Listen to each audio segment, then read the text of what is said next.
Anong pakiramdam ng parang hit na hit sa mga teenagers yung trailer pa lang? So lang, the feeling is really, hindi ko ma-explain talaga na nakikita ka na yung trailer, lumabas na, diba? Yeah, yun nga, tapos the amount of hard work we put in as a cast together, parang naging family na kami. Muntik na ako umiyak kanina. So it just feels really good. It feels really good. Dahil first time na experience mo, ano yung pinaka-fun at ano yung pinaka-mahirap sa pagiging artista? Lahat po. Like, there's a lot of things. It's not an easy thing to do talaga. This job is not taken lightly, really. The work you have to put in during the taping days and even before the taping days, you know, it's all preparation talaga.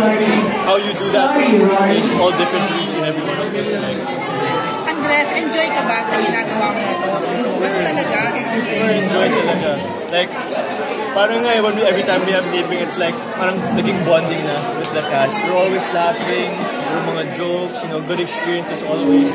as compared before from your, I mean, more private life, di ba? Hindi mo din namimiss yung ganong tayo.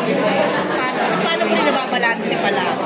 Hindi naman po kasi, for me, I enjoy working talaga, you know. Now that I'm getting busier every day, I'm doing more work, I'm really more grateful about that, you know, instead of course I miss having a private life, right? There are some things that I have to sacrifice, but mas gusto talaga magtrabaho ko. Ano mga advice ng mga parents mo? Pagdating sa pag-arte, anong advice nila agad, Shirley?